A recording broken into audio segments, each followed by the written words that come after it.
So we're going to get started here. Kelly Pagan, an MFA 2022, our newest grad, was prose editor of Aurora, the literary arts magazine of Agnes Scott College, where she earned her BA in creative writing. And now she serves as an editor for Verbalize, a nonprofit publishing organization. I never got a chance to work with Kelly very much, but I've heard you read before. I know you're a great reader. So welcome, Kelly. Thank you so much for that introduction, Marty. I'm very sad we're not able to work together, but I have been able to see you over the past few years. And I now currently live in Atlanta, and I will say it's been a change having been here for 3 years and now living in Atlanta. And I still remember every single street and every single intersection that is incredibly maddening around here, especially that one crosswalk that goes like this just up the street. Maddening. So I'm going to read for y'all today is a piece of prose. I'm going to start with a flash piece that recently just got published a couple days ago with this magazine called If There's Anyone Left. It is titled The Muse Dies in This Way Again. And if there's time, I might read a snippet of a creative nonfiction essay that I'm really working on. So I will get started with the flash piece. The Muse dies in this one again. She is the mother, and your protagonist smothers her with a pillow in her sleep for all the nights she beat you. She used the same belt her father beat her with and told you it was for your own good, that this was what she was dealt, and look how good she turned out. You take her 12-year-old daughter's hands and press the pillow over her face until she stops struggling, and you press her 12-year-old daughter's knee into her chest to keep her down. She dies. Dead mom, 32. She is the woman with chestnut hair that falls over her shoulders in waves, with perfectly coiffed curls and pursed lips that are curved to resemble the center of a rose, a lily, a daffodil, or whatever the fuck flower. Your hard-boiled detective, investigator, Rokoff desires and hates her as her corpse is dug up from the ditch where unspeakable acts were committed, and you tease the reader about the circumstances of her death. She's been missing for 2 weeks, and her chest cavity has burst open. Dead missing, now found, white woman, 67. She is the waif bedside nurse in the war infirmary. The daughter of a general, a colonel, a commander, the bookshop keeper, the lonely wife of a man gone off to war, who has gone cold and disaffected and doesn't answer her letters anymore. The bombs are falling and her lips are as red as the propaganda posters, and your young, nubile, virginal soldier boy indulges in a single night of passion before he goes off to battle. She's crushed in the infirmary when it's bombed. Dead historical fiction, romance, period drama, love interest number 21. She is the girl who pulls your small town, repressed, depressed, and wet college freshman girl protagonist into her dorm room while the party drums on with shitty pop music. Spilled, cheap piss beer stuck to the carpet, whose stains will scrub out until the fabric rips up and smell of weed smoking over heads and sweating bodies. She takes your girl protagonist's hands to her breast and says, "Come on, it's just practice for later." And she kisses your girl protagonist and brings her mouth down. This continues for 3 months before the girl from the party decides she has never met your girl protagonist in her life and calls her a stalkerish lesbian freak. The girl protagonist never forgets about her and finds out she dies off page at 30 from binge drinking. Unhappy and alone in marriage as unsatisfying as your girl protagonist's love life is confused and messy from too much drinking and bad sex. Dead, questionably straight girl, number 13. She dies from a drug overdose. She drowns in the river after having gone mad, and her dress is as white as she would wear at the wedding your protagonist never got to attend. She dies off screen in a car accident to remain a ghost and a traumatic bruise on your child narrator's brain he can't ever forget, and he resents and wants her back each day. She's murdered and stuffed in a box delivered to your CIA member's doorstep by the serial killer he's been stalking for months. And this is his hero's journey and his slow descent into depravity. She dies in a ritual sacrifice in the basement of a fraternity house as the demon claws its way out of the mess of blood and open-bored flesh to peer upon the boys hungry for money, fame, sex, and notoriety, who your urban fantasy protagonist has to stop at all costs. She is the sister of your protagonist who envies and loves and loathes and wants to be her all at once, and she dies by her boyfriend's hands before your protagonist can help her escape. She is your mother, your sister, your lover, and your almost lover, and you hate her and love her and want to save her, and you can't stop killing her. You have killed her in over 300 drafts. Fuck it. I've had enough. The muse steps out of the notebooks and closed laptop, her lips, her limbs snapping into place with the smack of a nail clipper clamp clicking closed. She shoves on your sweatpants that you've abandoned for old, worn out underwear and a cami from the pile of clothes in the corner, your depression pile.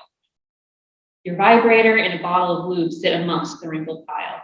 The muse flicks up a bra you haven't worn in weeks and toes a sweater. With her foot, she tosses it up and throws it on.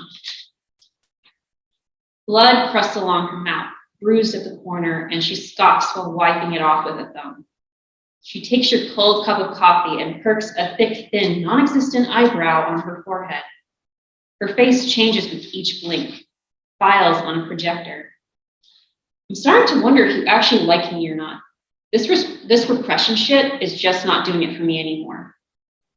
Her face gets stuck between two different masks, one of your hot and cold lover and your own face. It stops in place and the muse leans forward as if to kiss. The coffee smells dry and crisp on her lips. She cups your face as your lover does, and the muse has the same scar on her index finger as yours from the wine glass you gripped too tight at the bar the night you met your lover. The muse's face is caught mid-change, and her mouth is your lover's, and her nose is your mother's, and her eyes are yours. The muse's hands brace around your neck. Let's make a deal. Why don't we both live in the next one? I'm just going to read a small snippet and create a nonfiction essay that I'm currently working on, based on an incident that happened to me about a month ago, where at the school I was working at, there was a suspected school shooter on campus. Nothing happened, thankfully. But this is an essay where I try to grapple with this experience. The warrior is in the building. This won't be on the news. After 10 minutes passed and there was no jangling of the doorknob to my classroom, I quickly realized one important fact about the hard lockdown. This isn't a drill. This is real. 6 middle school girls and 2 adults, myself and my co-teacher, were huddled on the plush purple rug that I bought for my students when I signed on for the job that I was steadily growing more and more unhappy with. And I stared at the door, the small, thin window hastily covered up by shitty motivational posters, and recalled that there was no way for me to lock the door. There was no lock on the inside for me to twist in an emergency. I had no key to lock the door from the outside. I'd stacked 2 desks against the door to create a barrier, as I did during the drill. I looked at the stacked desk and realized that I hadn't jammed the table of the desk underneath the doorknob to keep it from opening. If someone comes in here, we're going to die first. Thank you, Kelly. That first piece you read, if you've never read Italo Calvino's The Final Waitress Night of Travel, Oh, I have. or John Fowles' Mantissa, I think you'd like those stories. That is one of my biggest inspirations, is Italo Calvino and specifically that. There's a lot of things there. Thank you. Miranda Campbell, MFA 2019. Where are you, Miranda? There you go. Studied film at the University of Central Florida, and later, during her time in Georgia, she worked in an academic archive that gave her a newfound appreciation for preservation, memory, and local history. While freelance editing at Triplicity Publishing for 4 years, she helped authors develop their novels, an experience that has solidified her ambition to work in book publishing, and she recently completed the Columbia Publishing course at Oxford. Great to see you again, Miranda. Come on out. It's really good to be here. Really weird, but a good weird. So the last time I was here, for my thesis reading, I read about Milledgeville, and I'm going to do it again. This is a piece, it's a flash piece that got published last year in the Sunlight Press. And it's about friendship and togetherness, and I'm sure you guys will recognize the names. It's called Long Live. The idea to record and sing a Taylor Swift song once every day until our album Reputation released, started with Morgan and happened around the time social media challenges went viral and ran rampant.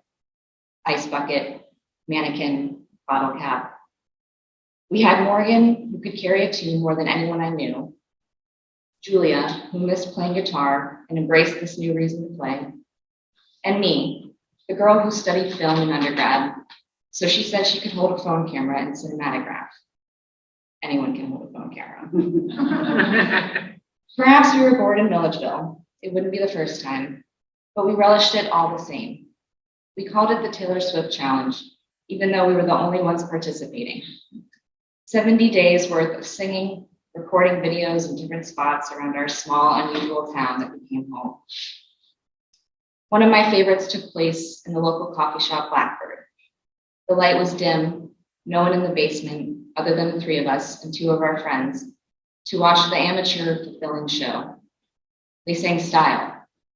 I shot it so that the spotlight highlighted their faces, giving their heads an ethereal, angelic glow. Behind the camera, I remember thinking how we were so unabashedly ourselves. Julia's loud laugh that anyone nearby could recognize. They knew. Her affable, throaty laugh meant she was somewhere in the building. And Morgan's love for dressing up for a 59-second event, her dangly earrings and red lip stain. They brought out a side of me I'd forgotten, left somewhere on a shelf. A take creative control freedom I'd let become dormant. Maybe we come in on this angle, or I start on Julia's guitar strumming, then zoom in on Morgan's face when she hits that high note. Let's start above you guys and pan our way down.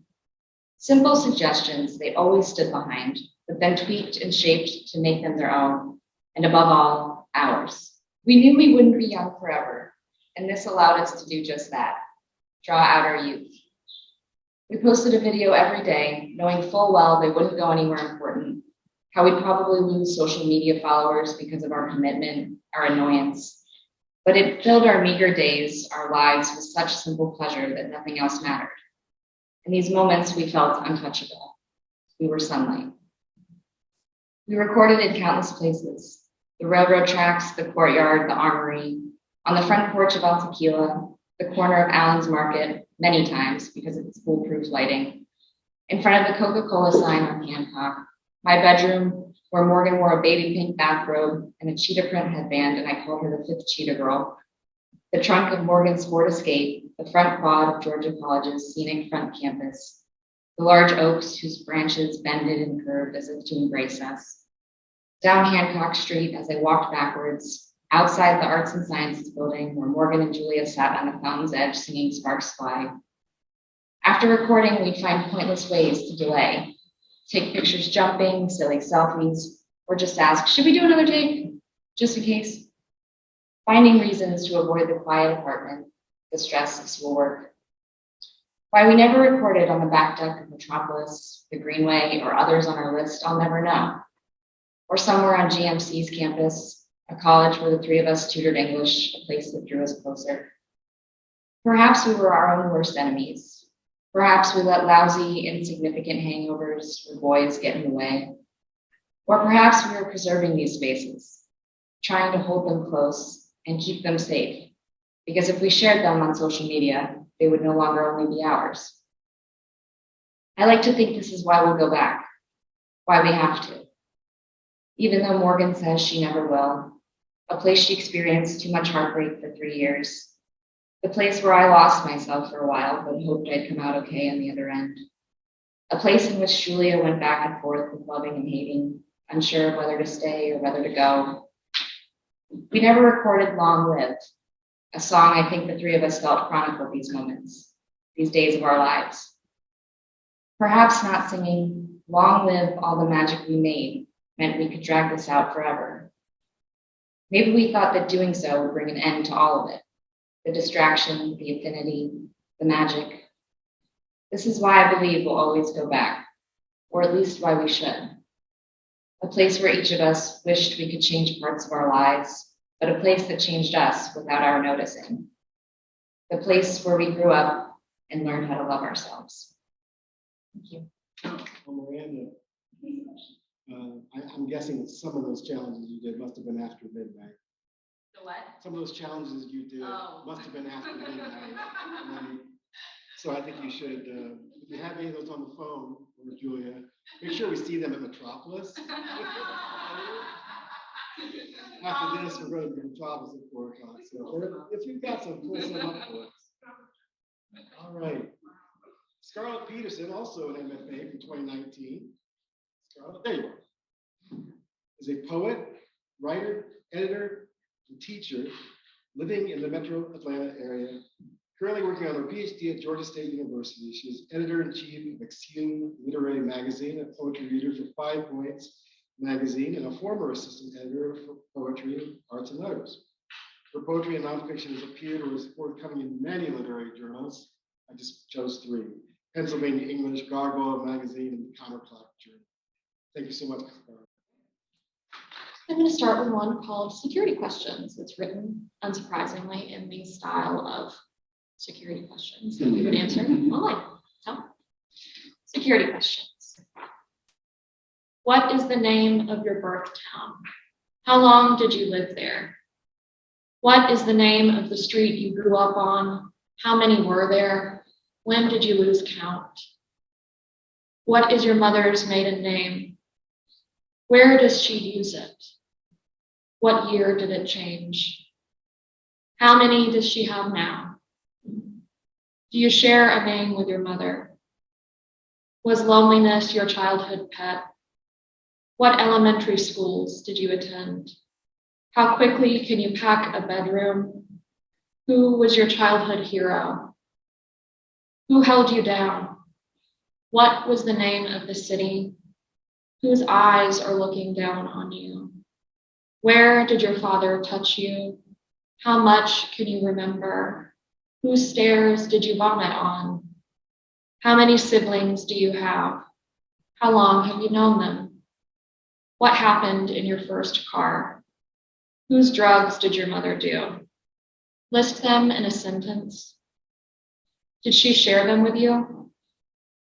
How much weight did you lose? When did it return? How many men? Whose gun sat in your bedside drawer? What flowers were blooming? Which neighbors knocked and knocked? What book did your lover recommend? How long before you heard the rumor of her hands? Whose throat did she wrap them around? Why not yours? Did she ever get the chance? On that very light opening note, yeah, sorry, I'm terrible at planning. I was trying to go on like an order of occurrence for the manuscript in progress, but now that I've bummed you all out, I'll read one called Pechakucha of Uncategorized Memories. And Pechakucha is a presentation style. It's Japanese, and it translates loosely to chit chat. So it's usually like 20 slides in a presentation with just a couple sentences. Since it's 20 sections, they're all very short though, very short. It sounds terrible, I'm sorry. A little bit less grim than the last one. So Pechakucha of Uncategorized Memories. Effort. In the wake of loss, I come to be new child to replace the children that could not survive. Not right yet, sorry. Daughter, what can I say about this? The gold necklace, my names, Southern Belle and Cigar, the pink I must have worn. Redhead, my first curls, same auburn as my mother's, a toy telephone, my toothlessness, the denim and cross stitch. Fire. I remember the roll of my body down the hill, not the embers against my skin. The fire nearly out, and I, the tumbling extinguent. Reptile. The infant gator in my arms, electric taped mouth, 4 clawing feet, and the flash of a camera before tossing a bag full of marshmallows down to its mother. Spring. My plucking the snowdrops and daffodils, insistent the bouquets would survive. Then the fading petals, orange going gray on the mantle. Bubbles. My child hands guiding pen, marker, and crayon over fresh green paint, drawing the imaginary friend I'd been told I would have. Girl. The stupid pinks I embraced, The many glossy covers I wore down, noting the someday, the facade. Rest. The white domes of fabric, foam strapped to my chest, and the finally, the milk chugging I thought might help them grow. Summer, kinking the hose before releasing the sprinklers in the middle of a bloom slick flower bed. I'm twisted. The wet crest of my skin in the sun. Athlete. The red soccer ball kicked dizzy in the front yard. How I never knew what to do with it. Just kick and follow, kick and follow. Girlfriend. How I clung to the strange boy at private school in kindergarten. How we sucked the nectar off honeysuckle stamen along the hedge line. Reader. All of those hours turning pages, stories I can't recall about cherry lifesavers and vampires lauding bodies like mine, everyone living in the end. Sister, the little oval of her, how I hand-stitched a blanket blue and dappled with cartoon characters, her early arrival, her brown eyes. Student. In the cinder block halls, a hug for any body turned my way, an open lap for the lesbian in chemistry, her shaggy laugh, the bobbing lilt of it. Fall. How we packed the car as full as we could, 2 boxes of shoes left behind, the pair of steep sandals I replaced them with. Cyst.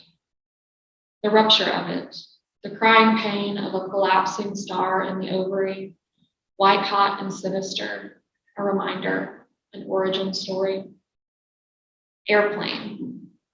The thud clap popping of my ears at takeoff, the frosted windows above the ocean, and then the landing, the hit skid arrival.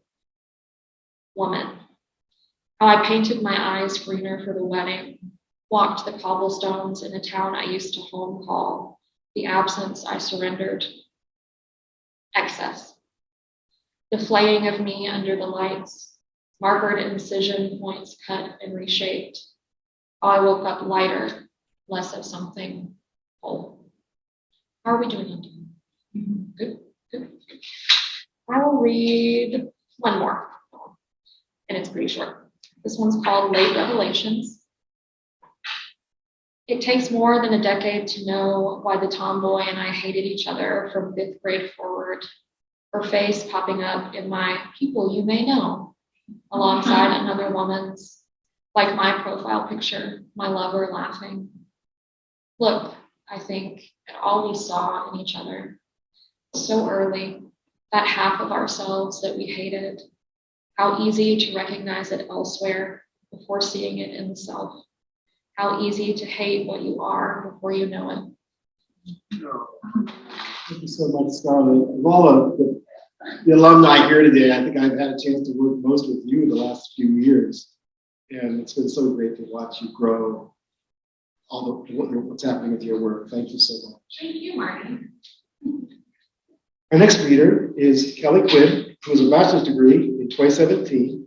She is currently a sex educator living in Chattanooga, Tennessee. In addition to her BA in English and Gender Studies, she holds an MED in Human Sexuality from Widener University in Pennsylvania. When she's not teaching people about safer sex practices, Kelly works on her writing, both poetry and prose, and enjoys reading, hiking, and visiting the neighborhood cats. Kelly, thank you. Come on up. I do have an Excel spreadsheet with all the cats in the neighborhood. There's about 30.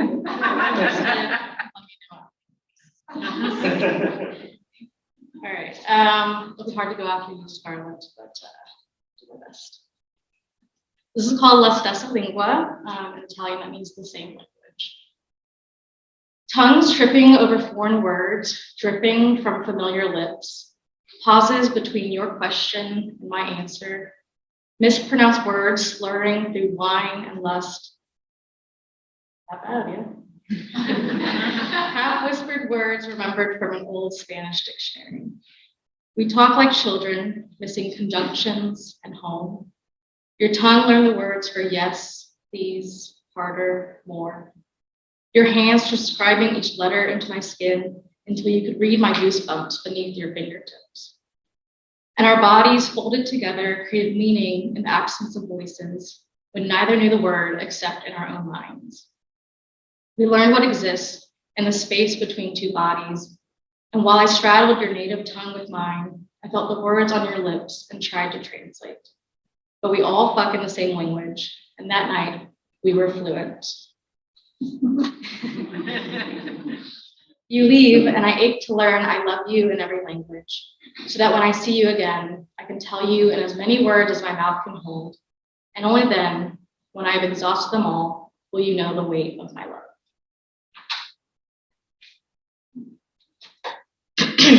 This is called I Locked Him Away. I locked him away, buried him beneath the hibiscus plant, behind the shed with the door that always creaks. And I piled on the dirt with my father's old shovel, caked in labor's soil. I buried him where the lake swallows the red clay shore, thick and unforgiving. The clay mimics the color of my grimy wool sweater. And apples fall to the ground where I buried him. I buried him in the basement underneath the pipe that leaks and leads to our bathroom, the bathroom where I first learned what blood and water look like together. I buried him next to the radiator in hopes that would keep him warm when my body no longer could. I buried him under our bed so I never have to think and wake and remember.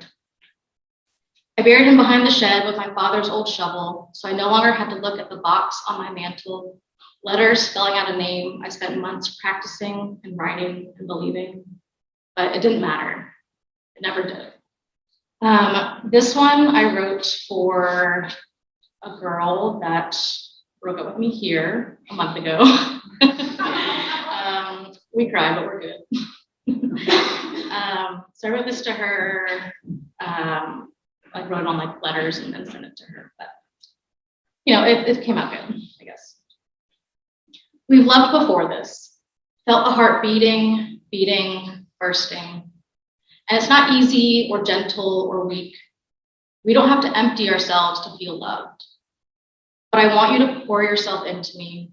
Let your roughness drip inside my mouth. I will swallow it whole and stay afloat. Let me empty into you, rip the seams of my pain, and it will weep slowly. I want this and you and feeling and falling and catching. It's okay. I crave the soft sound of my skin in your teeth, your fingers in my mouth. Perforate me, let us bleed, heal, breathe. Come here, my love. Let me dress your wound, kiss it and make it better. Hold you still if you shake, and harder if you don't. I'm not afraid of feeling, of losing, but I'll paint your favorite color on your body and hope you won't feel so homesick with me. Okay, so I just wrote this one for a poetry class that I'm in, so it's rough draft, but it was about my gay awakening, so when I was 13. It's called Colette.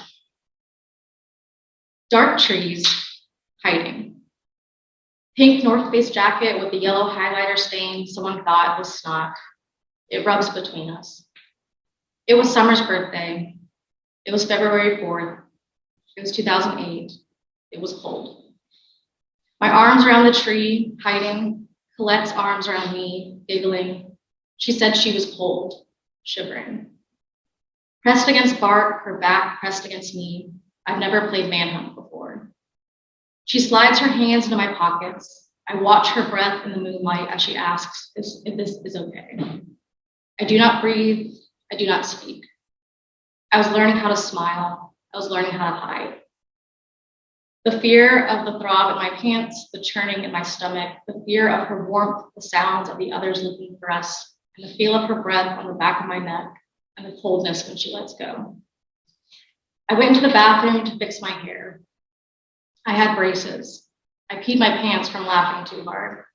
I tied my jacket around my waist. Wearing that green baby doll shirt, light wash jeans, a bottle cap belt, those Sperry boat shoes that made my feet smell. My boyfriend had a foot fetish. He dumped me when I got braces. I was ugly. The pink and green barrettes are cold against my forehead. They keep the side bangs out of my face. The stylist cut them wrong. called warmth. If I could shrink myself down, small enough and smart enough, I'd make myself a cocoon. I'd wrap myself up, dissolve into goo, let my atoms melt and be reborn. Feel my body become a body again. I would feel born, alive. If I could grow tall, stand tall, I'd stretch out my arms, my fingers, and I would finally take up space. I'd be like the trees. I'd listen. I'd breathe. If I weren't satisfied, I'd grind myself down, grate myself on the sharp bark of a dogwood, let my pieces catch on the wind and float down where I would soften and become. If I were somewhere or anywhere, it would never be enough. It would never be enough to die, to be reborn, to dissolve and grow and break, only to do it all again. And if I could become nothing else other than fear. Our next reader is Annie DeCenzo, MFA 2017. She served as the Writing Center Coordinator at the prestigious St. Mary's School in Raleigh, North Carolina. And during her days at Georgia College State University, she was the Assistant Poetry Editor for Arts and Letters. I remember especially well her powerful tour de force final poetry translation project of German poet Anja Utlar's. Did I say that right? Anja Utlar? Yeah. Astonishing Sybil, poem in 8 syllables. I was delighted that her translation was later published in the distinguished journal, literary journal, Interim. Great to have you back, Danny. Welcome. I think one of the strangest things I'm now realizing being back is not having a printer or a copier to print my work. It feels very foreign having technology, but here we are. Thanks everyone for being here, and thanks for everyone that's shared their work so far. It's been lovely. As per tradition, I'm going to start with a poem that's not mine, but by a poet whose work I've been kind of slowly digesting recently. This is by Molly McCulley Brown, and this is from her collection, The Virginia State Colony for Epileptics and Feeble-Minded. It's called Where You Are, 7. Everything begins and ends here. Still, the girls are sleeping in the narrow bunks. Still, in their sleep, they call out, "Hey, beloved. Hey, brother. Hey, back of beyond. Hey, girl I once was long ago." They tell you that it takes 10 years of being blind before your body gives up dreaming about sight. Outside, the summer starts to cool. When the trees flame into matches, the girls put their hands out of the windows, litter the floor with leaves, call it a map.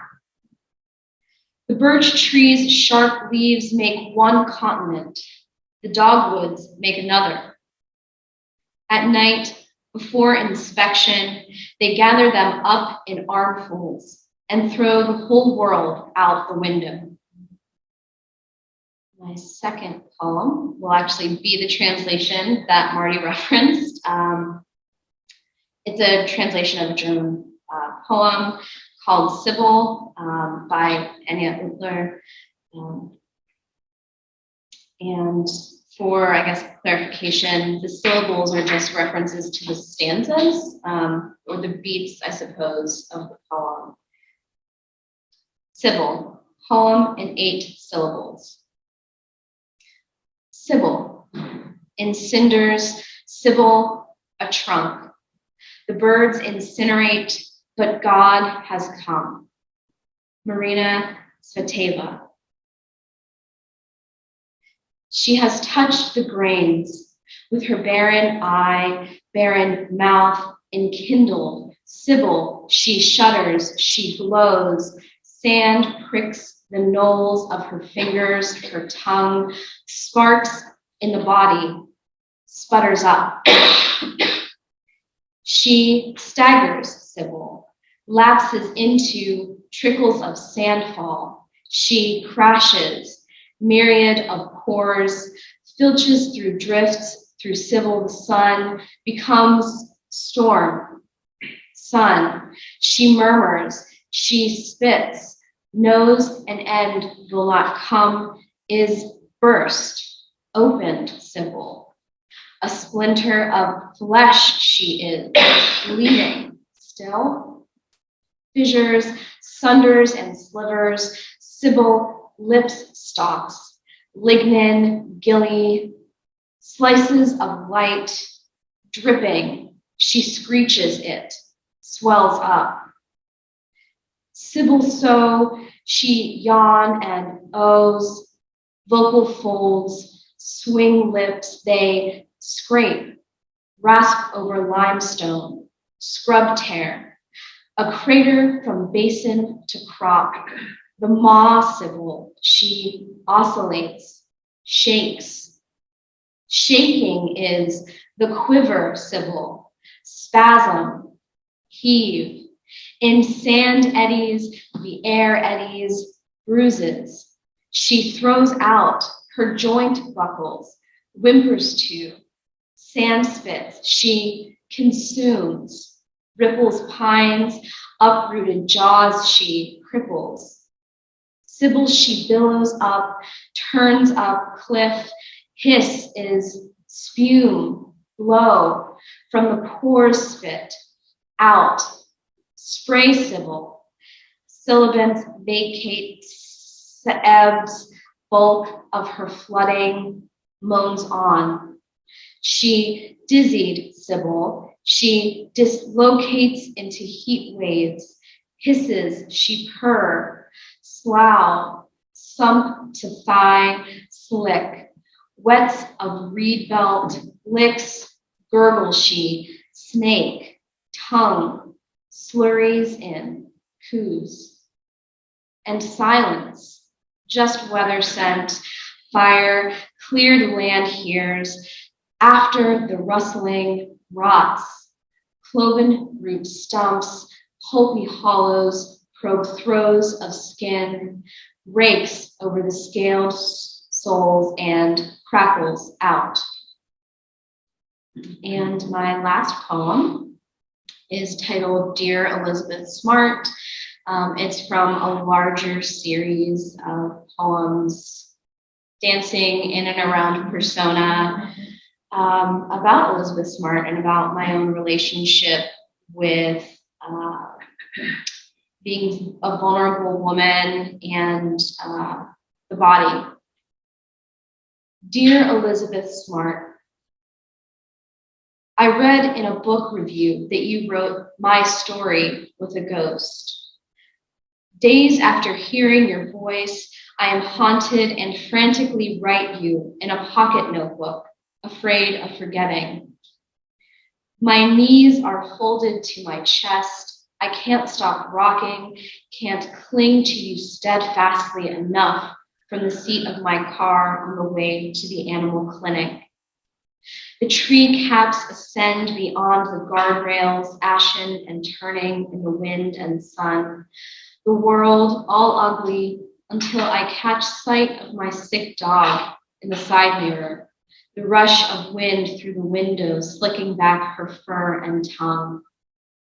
She has not eaten in days, has been wandering around the house, whimpering in the only language she knows. But I am happy to believe she is happy in this moment, enjoying such a small thing after a slew of bad days. Is this how it was for you? What did I come here to say? I have never felt so afraid while writing a poem. In your interview, you laughed. In my mind, a smile peeked out, a need for politeness alongside such fear. There is no detaching us from ourselves, Elizabeth.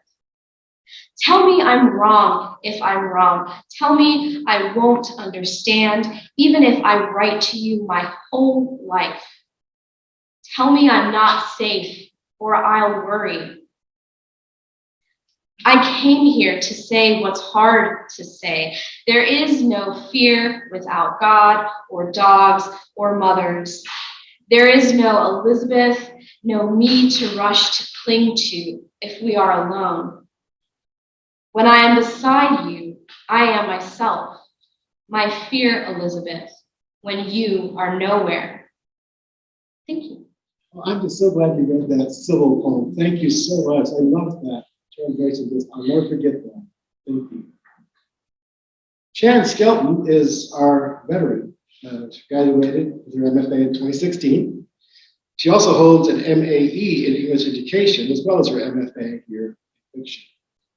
She has taught middle school, high school, college level English. She currently has the most important job in the world, homeschooling 2 children. While studying at Georgia College, she and another MFA student, Laura Martin, also from 2016, you stay in touch with her at all? Oh, good. They had their AWP panel proposal, Renewing Constraint, the Legacy and Practice of Restricted Writing, accepted their presentation at the AWP 2016 Los Angeles Conference, which is one of the biggest conferences AWP ever had. And that was a great moment. So we're glad to welcome you back, Shannon. It's great to see you. Hi. I graduated with my MFA in fiction, but I'm actually going to read a poem and a piece of prose today. They are both in progress. One began this week, and I was a little nervous about that, but it reminded me of really what the beauty of this program was for me, and is just the chance to have a community of writers to share our work with. So I just want to take the opportunity to thank you, Marty, and the rest of the faculty for the program itself and work today. So the first is a poem that I wrote after reading a poem by Tracy K. Smith called Hill Country, and it is called Movie Night. He comes down from the playroom, from where their feet have thundered above my head, from where they've left some Cheetos and 2 peanut butter sandwich halves crusting in Tupperware containers all week, down in a Rapunzel dress too small and in scientist goggles. God comes down, holding 2 Barbies, my girls behind him, giggling. They tell me they've written another play. He runs with them out the back kitchen door. I hear it slam and bounce back open. I pour coffee and follow. We all stand under the oak tree with its lightning scar. Then my oldest is in the magnolia, tossing money leaves down, asking if I can see her where she is. And he's pushing my youngest daughter on the tire swing. God waves at my neighbor, Camilla, who squints and bends back to her weeds. The girls beg him to stay for movie night, and my husband arrives home from work. We pour some drinks and all settle in for Domino's Pizza and Despicable Me Too. I'm waiting to see if after the kids get to bed, he'll stay up and show us his hands and explain some things. But I fall asleep waiting, and he carries us all to bed. All right, and I'm going to read, it's just an essay that I started this week after some crazy incidents and just kind of in progress. So it's called Day of the Dead. On the way home from house hunting in Alabama on the night before Halloween, we hit a deer just outside of Atlanta, my husband, my 2 daughters, and I. We spent the night in a Holiday Inn and finished our trip home the next morning in a rental car. We waited to hear about Gerald, our family car, a Subaru Outback that had taken us on a month-long road trip from Georgia to New England this past summer to a shelter and study center my husband and I had booked for our family to help us take a few steps toward healing after some difficult years. A car my kids had lovingly named after a character from one of their favorite book series. We were pretty sure Gerald was totaled, but we were hoping for the best. My 5-year-old had recently become the pretend mother to a piece of blue fluff that had come from a scarf, boa type of thing that we bought at Hobby Lobby, which we were using to make a cattail for her sister's Halloween costume.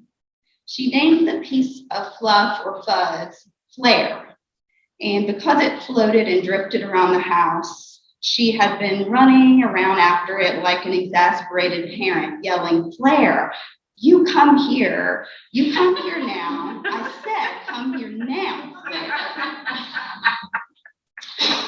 We arrived home after our incident on Halloween afternoon and tried to rest a bit and get our bearings. My husband and I were pretty aware after the initial shock had worn off and we had surveyed the car that we were all lucky to be alive, but we were still upset about the scare, the deer, the sudden lack of car, and the overall failure of our house hunting trip. It was one of those trips that had amounted to realizing you had no idea where you were supposed to be headed in life and left you wondering if you had ever been headed anywhere except into a deer on an 8-lane highway. Still, we had promised trick-or-treating, so I helped my 9-year-old make her cat costume and secured my 5-year-old's goggles so she could be a scientist. It was warm enough to wear shorts, typical Georgia, but the bad weather had cleared and the leaves covering the spooky, fun, decorated yards were crunchy and red and orange, just like in a kid's Halloween movie. My husband and I were feeling so festive by the end of the night, we opted to swing by Kroger on the way home and get hot dogs to eat while carving a jack-o'-lantern and watching Coco. The next day, I discovered that the cutting of the furry blue boa for the cat costume had created many smaller pieces of Flare, which were now floating around the house here and there. And my youngest deemed one of these to be named Flora, kind of like Flora. And this piece was apparently one of the original Flare's sisters or something. Somehow, the muddled story I got after my girls came to me mid-argument was that they had been fighting over Flora, the piece of fuzz. And my oldest had decided to solve the problem by cutting the fuzz in half so that they could share it and each have a piece. This was not okay with my youngest, who was aghast that her sister had killed Flora by cutting her in two. At some point on this day, she buried Flora the fuzz by a tree in her yard and made her a little grave, which she marked with a rock colored upon the sidewalk chalk and an upside-down cardboard berry carton with some letters on it. I had throughout this day been teaching or trying to teach my girls a little about Dia de los Muertos and All Saints Day, wanting to merge some bicultural traditions and thoughts into our homeschooling and life. In the afternoon, we sat down to color and draw and to read some articles about the traditions around the world on this day. My daughters, big fans of Coco, asked about having an ofrenda for our family members, and I told them that if we ever live near where our loved ones are buried, we can go to decorate their graves specifically for this day, for Dia de los Muertos. This was, I remembered then, one of the reasons we had gone house hunting in the first place, to try and be closer to family, the living and the dead. My girls had some further questions, as always, which I answered as well as I knew how. It was at this point that my littlest got bored and wandered out to her grave for Flora. I watched her from the window as she knelt down beside the tree looking solemn. She kind of caressed the rock with the chalk on it. I didn't roll my eyes. I found them dampening instead. I thought, she's not silly. She's completely somber and serious. She's just learning the motions that we all will need to learn, the motions for how to try to grieve. Later in the afternoon, my husband informed us all that Gerald, the car, was definitely totaled. My little one, often quiet, often peaceful, took in this news and went to work outside by her tree, where she had created the grave for her piece of fuzz. She filled a purple heart-shaped tray with small leaves and set it beside the tree. She wrote a J for Gerald on a piece of masking tape and taped it onto the tree. She pulled us all outside to show us her work. My husband mentioned solemnly that Gerald had been a good par and taken us on some important adventures, and I agreed. Beside the now graveyard tree area, I noticed there was a bag of dirt I bought for some flowers at some point, and beside the dirt was a trowel. And I recalled that at a few points throughout the day, I'd seen my daughter messing with the dirt and the trowel, shoveling and patting all around the tree, talking to herself a bit. I hadn't known exactly what she was doing, and I still don't, but it brings to mind a memory of my grandmother when I was younger, how my parents would drive her to the cemetery where my pawpaw was buried, how she'd bring some plants and her own rake from home, and she'd rake and rake and rake over the top of this grave until she was not just raking, but crying and raking. And my dad would finally say something like, "Come on, Betty, we can't stay out here all day." And she would put her rake in the back of my dad's truck, take off her gardening gloves, wipe the sweat from her hairline, and get back in the car to go home. I'm not sure exactly why tending to our dead can be like tending to plants, or why we make altars, but there are moments and places where the physical and the spiritual seem to need to meet, places we hope to keep something alive, and it seems we long to be co-workers in these places, sweating and fussing and arranging, cooperating with something we can't control, a mystery. And we work and we wait, and then we are hopeful that one day something might change. Just to let you know, I just found out that not only did Shannon have to endure the loss of Gerald, but then they bought a new car to replace Gerald, and then somebody hit them the day after they bought it, just the day they bought it. So I'm so sorry. So you may have endured the most harrowing travel here, but Julia Wagner came all the way from Minnesota. She drove all the way from Minnesota. Can anybody beat that? Did anybody come farther than Minnesota? So Julia, you win the award for the most travel. Thank you. So I want to switch over to the faculty portion of our program.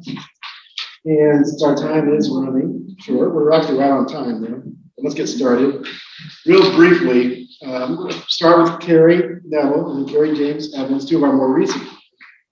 And then Peter Selvin and Alice Fryman, and maybe I'll read a poem too. Carrie is our MFA program coordinator now, fearless leader. Her most recent book is Remember to Forget, a collection of short stories. So glad you are here, Carrie. Please come on up. Thanks, Marty. I just want to say thank you to Marty for organizing this amazing weekend of events and to welcome all of you back to campus. It's so nice to see you. I won't say in the aftermath of your MFA. That seems a little dire.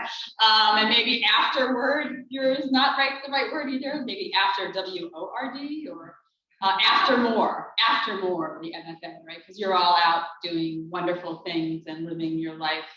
And it's just so wonderful too to hear you read. And yeah, it's just an exciting weekend and thrilling. And also it's the 20th anniversary of the MFA program. So yeah, all of which wouldn't have happened without Marty's founding the program and your tireless, is it tireless energy? Like it feels like you never get tired, but certainly and continued support of not only the program, but our current students and our alumni. So really thank you so much for doing this. So I'm gonna read a flash essay that was recently published in Brevity nonfiction journal. And it's called Decade, and it's about a now hopefully long ago decade of my life, and it's in 12 sections to match the 12 months of the year across a decade. 1, I sit on the pool's edge and watch my daughter swim. She dives underwater, then surfaces beside me. Mama, she says, I was trying to see how long I could hold my breath. what it would be like to drown, but couldn't. I popped up for air. I kissed the top of her swim cap. Your body has instincts, I say. It will fight to breathe. It wants you to stay alive. 2, I am behind and need to get ahead. Too tired for both/either. My children need me, the dogs and cats need me, and the soon-to-be ex-husband has equal need too. No purposeful efficiency, drivel, scribble. 3, therapist. Imagine your future writing space. Oratorical pitch against suicide? We imagine, and by imagining, stretch forward a proposal, make an offering to some future self. What I believe can/will be, I dare not. Who the fuck cares if I write another word? I don't, but I do. So I write about my walk to the lake and tall grass brushing my cheeks, and dragonflies and damselflies flitting around, and the hawk slow circling high above the pines, carving its path through the sky with tilted wings as if writing itself into being. 4, late night student email. Leave of absence, bulimia, hospitalization. Please don't worry about class, I write. Make up missed work whenever you're ready. What I want to write, but don't? How courageous. I can't speak of my own fucked up suffering with anyone. On this night, after starving all day, my own post-haste, post-dinner vomiting, bye-bye, pasta bolognese, less of me. 5, therapist waits for me to speak. Me, finally. It's not that I'm not okay, it's that I'm not here. A moth thumping at the window. The light over there on the other side. I'm over here in the dark, outside. 6, I'm reading. I'm really reading. My daughter in ecstasy. Sounds into words, words into sentences, the sum total shouted out with glee. Mama, help me. I delay. With each word she gets on her own. If I had a dragon. Inky lines and curlicues cartwheel across the page, down the stairs, out the door, and into the world. When I finally go upstairs to her bedroom, she is wide-eyed, otherworldly, ravenous. Books surround her on the bed, radiant plunder. 7, life-size stuffed tiger in psychiatrist's waiting room. At its feet, a bin of mangled toys, stuffed animals, parrot, cat, whale, unicorn, and plastic babies missing limbs and eyes and clumps of hair. A warning taped to the wall. For your safety, please do not sit on the tiger. A test? Transgress and sit on the tiger? I open a highlights magazine. Hidden picture puzzle. Can you find pencil, fishhook, candle, and axe? Can you find DSM code, RX, cure, and miracle? Can you find your way back? 8, the back road, the long way home, twice as long in snow, was necessary.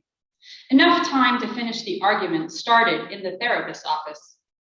We have our separate secret longings, she says. And still we don't know what we want, he says.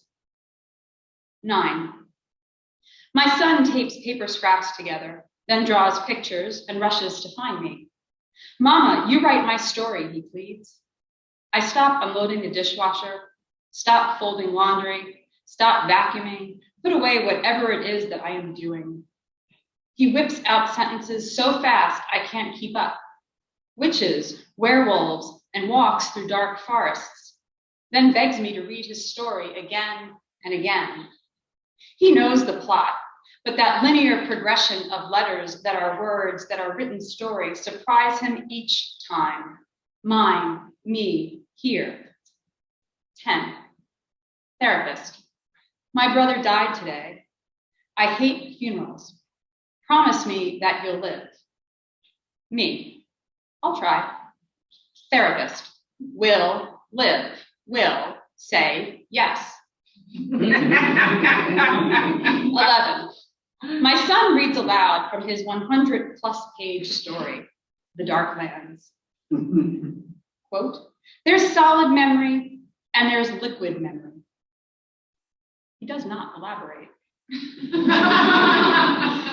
12. The world outside is hard. The world inside too. But also, we go for a backroads drive. I stop the car over and again to watch the world reveal itself. Deer flash, then freeze, then disappear into the woods. Horses in a pasture amble over the fence and nicker and huff. A stray cat rubs itself around my daughter's legs. My son is impatient with the sun's slow setting, though I am not. I feel how we carry our years, our lost and found selves, sometimes in secret, sometimes in the open. Remember, yes, write this down. All right. The next reader is a poet who joined us in 2020, and it took us a while to find him. I'm so glad we found him. Not to replace me, but just to become the new poet here that students love working with.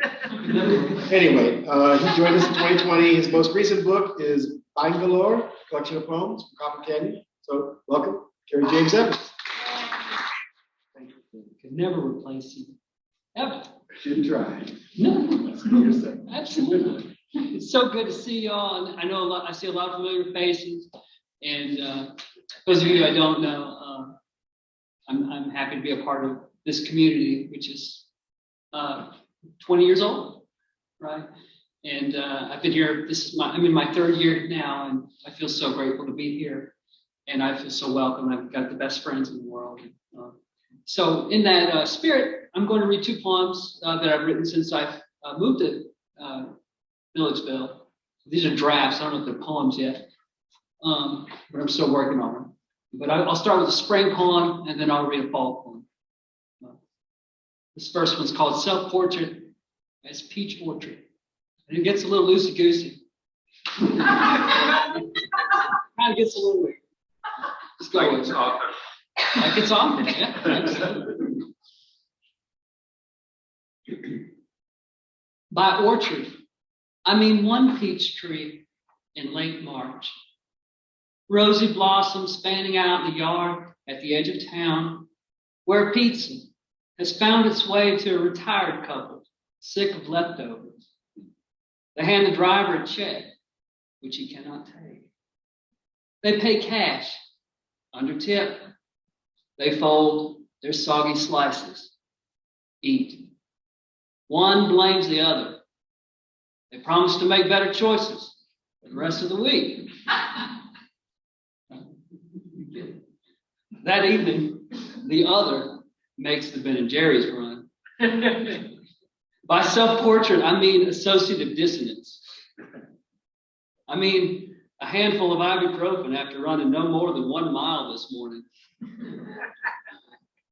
The neighborhood's mowers gathering in mass to celebrate my return to fitness. All firing at once to cut the first bright burst of spring. Adieu, petite violets. So long, aster and crocus, primrose, trout lily. Greetings, pothole and subsequent ankle sprain. Pace bene, whispers the relief of St. Francis, stuck to the medicine cabinet. I'll still go. That's where it gets weird. Later, green sky, streaks of gray, pink bolts flash and forth.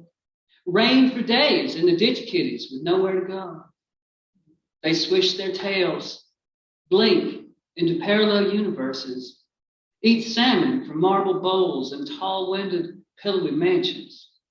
They dream of mice wearing bow ties, and when the ditches finally drain, they lick their paws and blink back to their covert kingdoms. Perhaps it's uniformity that lends credibility to an orchard, the straight lines in every direction. Still, I prefer there on some bone, the lone tree in a field stretching for light. By peach, I mean what remains after eating, the few strands of flesh left clinging to the stone. This was brand new, so this, and I wouldn't read this except Alice said it was okay. And Alice and I have a monthly lunch at the local, which is like the best in the world. We talk poems. This one has so on a day like today, and this is the perfect, the weather's great. In our home in Carrington Woods, got a little screened in porch. What I love to do is, on Saturday morning like today, I like to open the window, I like to open the door. And we have this tea olive that sits on the outside. And this time of year, maybe 2 weeks ago, it was really fragrant. It smells like apricots. It's just beautiful. So it's gorgeous. So I open the door so I can smell the tree. And so this is an epistolary. It's an address. I'm addressing the Spirit, God, whatever the hell you can call it, right? But it's called My Unborn. I don't have any children, but I always have this dream of a child. And I have an epigraph from a poem by Mark Jarman, Unholy Sonnet 15. I don't know if you've read Mark Jarman's work. He's brilliant. He used to teach at Vanderbilt. He's still there. Those unholy sonnets are really, really good. But he has a line, a useful God will roost in a bird box. That line sits with me. It's been sitting with me for years. I am born. You enter through the side door I leave open. Flurry in on little white petals from the tea olive. You smell like ripe apricots. It's a quiet, forgiving Saturday morning. Even the dog is quiet, curled into himself like a cloud. All of it your gift, I know. I'm curled up too, having woken from the cruel dream. A dream you gave me only moments ago. Same dream that enters like you, like always, like when it was spent Christmas. A hollow rattle, the echo of my unborn. In the dream, she's all song, playing with a blue bird that flies around her head, lands in her hands. She's wearing a yellow dress, white shoes. When I wake and she's not there, the empty sits in me like iron in a mountain. Still, I open the door, hoping it's her who'll come running in, all flurry with a bird or song or white shoes, the white petals of the tea olive, her hair, ripe apricots. But it's never her, Lord. Like everything else, it's you. All of it your gift. In the dream, the bluebird sings her name. I can never remember what it is.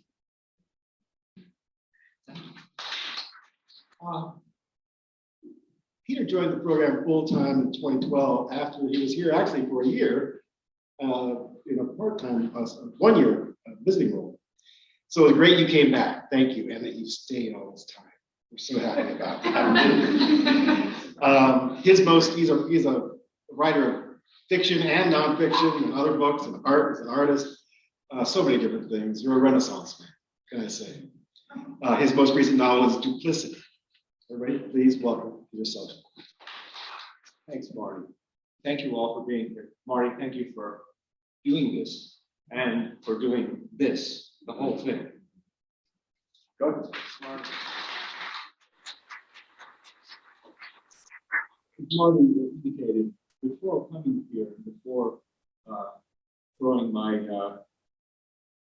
whatever it is, my head into the academic ring, I was a visual artist for many years. And during those years, for 12 of those years, I made a living as a caricaturist.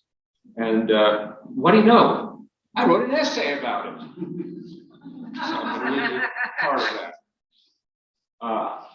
I was, and this section is called First Commerce. I was 25 and had worked all the usual craft jobs, waiting tables, washing dishes in restaurants, driving trucks, when it occurred to me that I could live off my drawings of people.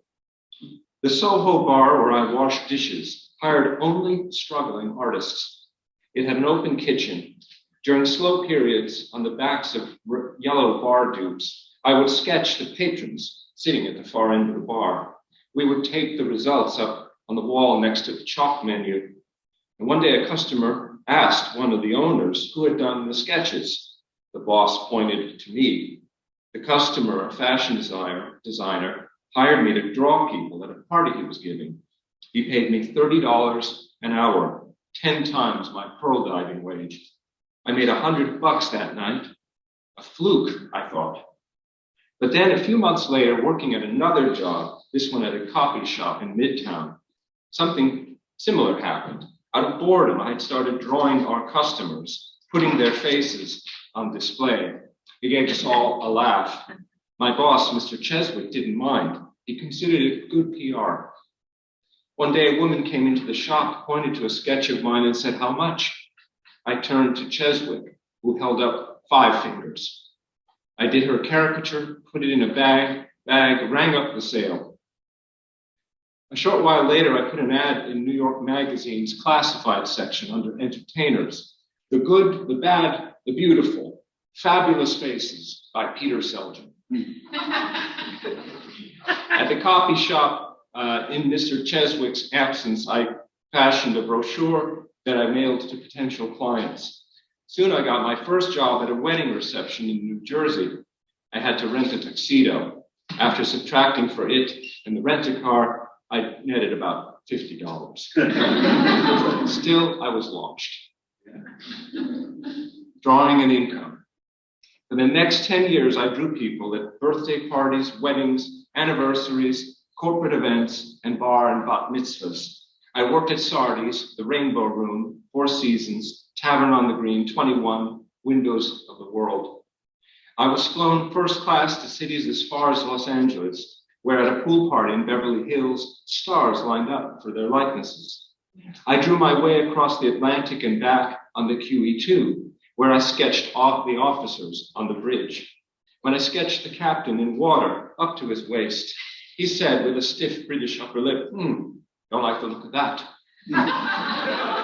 The navigator flashed me the secret coordinates of the freshly discovered Titanic wreck. I averaged 50 gigs a year, booked mostly between November and January. In those weeks, I would make enough money to carry me most of the rest of the year. I worked on yachts, trains, planes, once in a private Learjet. I charged lawyers' fees, $125 an hour, sometimes more. Once, at a party thrown by a young Wall Street trader who just banked his first million, I arrived at the front door to be told by the butler that I had to use the servants' entrance. "I'm not a servant," I informed him. "All servants must use the servants' entrance," he insisted. "In that case," I said, handing him my kit bag, "I hope you know how to draw." 5 minutes, that's how long it took me to do a caricature. Any longer would have been too slow. Like parts on an assembly line, the faces came and went, 1 every 5 minutes, 10 per hour, 5 hours per average evening, 50 caricatures per event. Times 50 events per year is 2,500 faces. Times 10 years, 25,000. Roughly the population of Aspen, Colorado during high tourist season. Once my services were engaged by a guy who sought a novel way to propose to his girlfriend. Dressed up as a stereotypical French artist, striped shirt, beret, I sat, sketchbook in hand, on a bench in Central Park, waiting for the couple to walk by. When they did, I all but assaulted the girl, saying in my miserable French accent while framing her with my thumbs, "Excusez-moi, mademoiselle, but you have the most magnifique visage. Please allow me to draw, s'il vous plaît." She demurred, but at her boyfriend's insistence, finally, she sat down. What she didn't know is that the sketch was already almost completed. It included a likeness of her beau, genuflecting on the pavement in front of her. The image had scarcely registered with her when she turned to see the real thing presenting her with a diamond engagement ring. Since then, I've wondered, what if she had said no? What would I have done? Given the money back? Among the strangest events were what we called caricature orgies.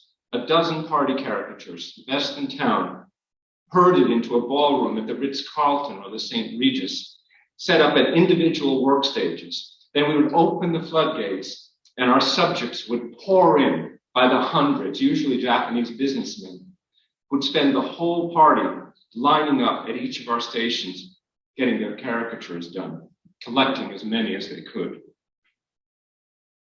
How to draw a caricature. To draw someone's likeness, someone's caricature, is to grasp their essence, a Zen-like undertaking, archery with a pen. People would ask, what do you look for? What parts do you emphasize? My answer, all. None. The whole, the gestalt, is what matters. As Max Beerbohm, who wrote as beautifully as he drew, said in his essay, The Spirit of Caricature, quote, the perfect caricature must be an exaggeration of the whole creature, from top to bottom. Whatsoever is salient must be magnified. Whatsoever is subordinate must be proportionally diminished. The perfect caricature is bold in its execution, simple and ingenious to its beholder as a wild flower. With caricature, there's no separating the parts from the whole, no chin except in relation to the jaw, no nose except in conjunction with lips and brow, no eyes without sockets, no hair without a skull grinning under the scalp. If someone sat before me with a jaw like an anvil, eyebrows like Lincoln's, a nose like a toadstool, there would be that moment of isolated appreciation as one admires a single character in a novel. But then one steps back to take in the story as a whole, the theme, if you will. No caricaturist worthy of the name draws parts and then, like Dr. Frankenstein, stitches them together. Everything exists as a fraction of some total. A good caricature never exaggerates or distorts for distortion's sake, but to get at the truth. Some of my subjects asked me to lie. Leave out my freckles, they'd say. Give me more hair, or don't draw my double chin. Such requests I never honored. It was like asking a surgeon to amputate a perfectly healthy limb. I, too, was bound by an oath, one best expressed by Picasso. Art is the lie that tells the truth. How to draw a caricature. You start with the mechanics, the basic forms, square, cone, cylinder, cube. Using these, you plot the basic features, using the eyes or their position as guideposts, the double hubs of the wheel of the face. The head reduced to a set of geometric possibilities. From there, you refine the basic shapes, ignoring superficialities like hair. Then comes what I call the moment. And here, no mechanical reductionism can penetrate. What happens then can be explained only by vague words like magic and instinct. As a horse knows its way back to the stable, the pen finds its way deep into the subject's soul. It does so through the eyes. At first, the eyes are dead, without light, inert, dull as stones. But then suddenly, if things go well, they flicker to life. And there, on the page, is someone looking at you. Meanwhile, the light has left the sitter's eyes, transposed, smuggled into the sketch. As the pianist is only vaguely aware of his fingers, which seem to find the keys on their own, propelled by the notes that leap from the keyboard into his body, as if the piano were playing his fingers, so too with the caricaturist. Using the caricaturist's hand, the subject's face draws its own likeness. All I had to do was find on a sheet of paper with my pen, as Michelangelo found his David in a block of Carrara marble. I'd start with a pencil, a mechanical one, no time for sharpening. In less than a minute, I'd have the proportions roughed out. The next 4 minutes were given to inking, using smelly felt-tip markers with wet, flexible V-shaped nibs, working swiftly but with a jeweler's precision. At this stage, blowing a line would shatter the diamond. Done inking, I'd wipe the traces of pencil with a kneaded eraser, an object of fascination to adults and children alike, who assumed it was a dead mouse or some sort of talisman with which I waved the pictures to life. I never disenchanted them.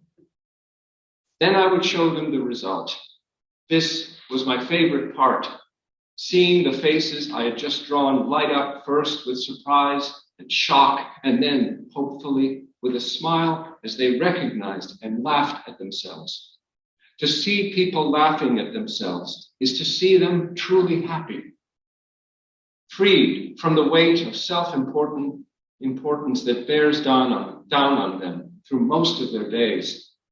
One thing I learned from doing caricatures: nobody really wants to be taken seriously.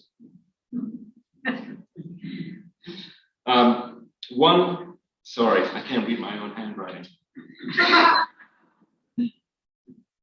On the contrary, they yearn to be relieved of their seriousness. This lofty goal, I help my subjects achieve.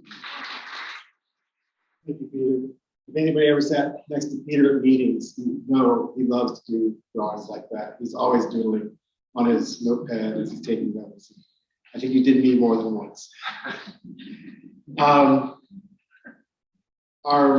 The person who's been with us the longest, Alice Ryman, arrived at Georgia College in Milledgeville like a gift to our program in 2003.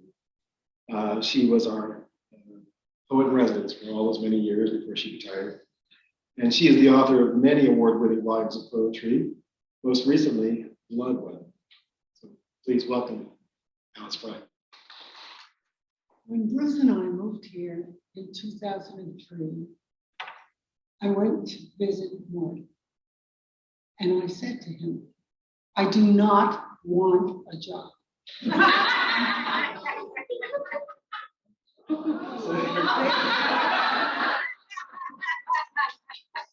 I'll go home now. I have no idea how Marty paid me. He never told me. I think he stole, I think he begged and borrowed from this and this and this and this, but he never told me. I'm grateful. It wasn't worth you were worth. I wish I could have paid you more. Okay, I'm going to read 3 poems from Blood Weather. 2 of them are very short, so. This one is called Once Upon a Time. I tell about a tour group traveling in a foreign country, and of the woman who at a rest stop went inside to change her clothes. When she returned to the bus, where's the lady in the pink shirt? So a search party was formed, and she joined in, searching for herself. Not metaphorically, as those words imply, Thoreau deep in Walden Woods, seeing himself in the soarings of a hawk. But actually, the way, startled, you glimpse in a passing mirror yourself as stranger. An old lady wearing hurt on her face like an abandoned child.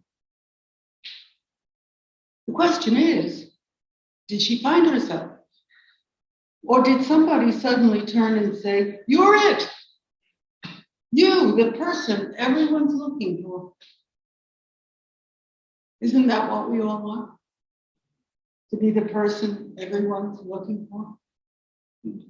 Strapped in our seats, the bus stinking of diesel, heading north, south, anywhere, and for once, given a chance to claim a life of shining achievement just by changing a pink shirt to blue. Mother Teresa, Madame Curie, why, I could be Emily Dickinson in a white dress, having stuffed my green sweatshirt with the stained sleeves in a trash bin 60 miles east of Toledo.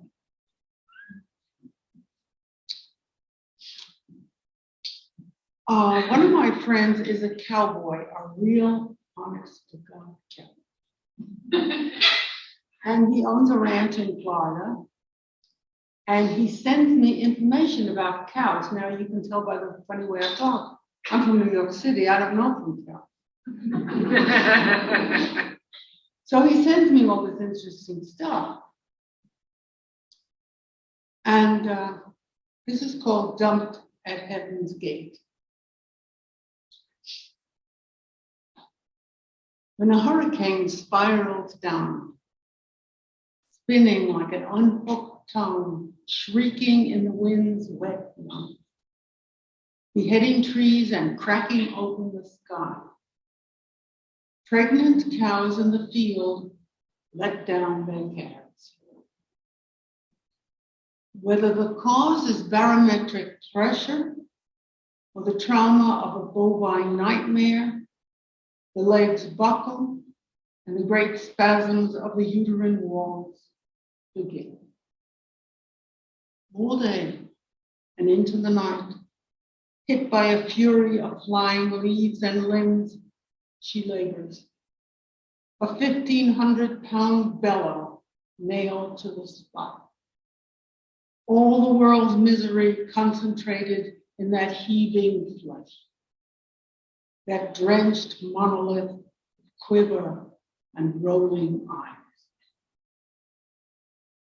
And if in the wind's howl and rain, her warm, slick package manages to slip out and live, and she, remembering to turn her head and lick it clean, blinks to find it next morning, wobbling on first legs, that too is Easter. And since it is finally fall in Georgia, I thought I'd read a fall poem. You know, when the leaves fall and you look up, you can see, it looks like ink blots in the trees. And lots of them are squirrel nests. I don't know what them. Anyway,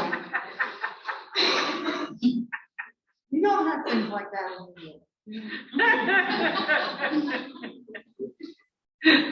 Anyway, this is called Burying the Inevitable. Empty nests rock in the high trees, blotches against the sky, while the forest pantomimes in the morning sun a merry dying. Fall comes to Georgia the way all seasons come to Georgia, in a rush. No question as to what's going on. The spider, the scummy pond, the blood red oak, they know. Owls hoot the news to each other in the half-light of dusk, while mice shiver in their grasses and holes. Do not let beauty fool you. Behind the palette of iridescence, it's murder that marks these days. Maybe what the forest is rustling is help, watching the sky flood down relentless, filling up its vacancies. I tell you, we are witnessing a battle for nakedness, a struggle the leaves already know has been lost. See how they tear themselves apart, flashing their wounds as they fall, whispering, remember me, remember me. Thank you. This has been so wonderful. Thank you all for the kind words you've said. meet others. It's so good to have our faculty here and not just our creative writing faculty, but some of our colleagues in literature. Mary Willick, King Simons, Bruce Gentry, with Alice over there. Did I miss anything? And it's so like Jude, Philip, Janet, thank you so much for coming and being part of this from far away. I wish there was a way to be more involved. We're doing the best we can, especially with my limited technology. So we are running just a couple minutes late, but I will read one poem because I was told I had to. By Alice Bryant. Just like you, Karen.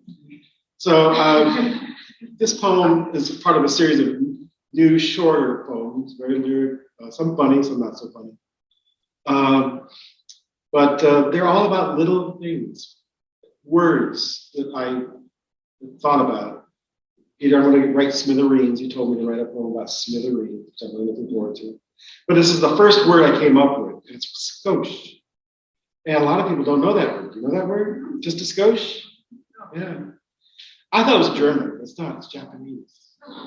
Although I don't try to explain that in the poem. This poem is really for the mothers who are out there. Every one of you who's ever met a mother, or any of you who's ever been a child of a mother, which basically means this is for everybody. Skosh.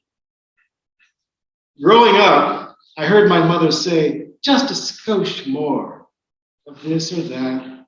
Sugar or salt, vinegar, pepper, cinnamon. Or sitting on the couch, watching our tiny TV, my brother and I took turns sliding closer beside her, resting our heads against her arms, squeezing our mother between us. She'd take a deep breath. Boys, she'd say, scooch over a skosh. Give your mother room to breathe. Somehow, I knew what that meant. How a word might gauge degrees of motherhood. How cheeks turned pink or scarlet bit by bit. Or how my mother tilted her head to look at me or look away. Or look up as if to search the sky. Bow as if to pray. How a word might measure what nudges taste from sweet to sour. Or whatever's enough. An ounce, an inch, a blush, a glance, to preserve an hour's peace. Thank you all for being here.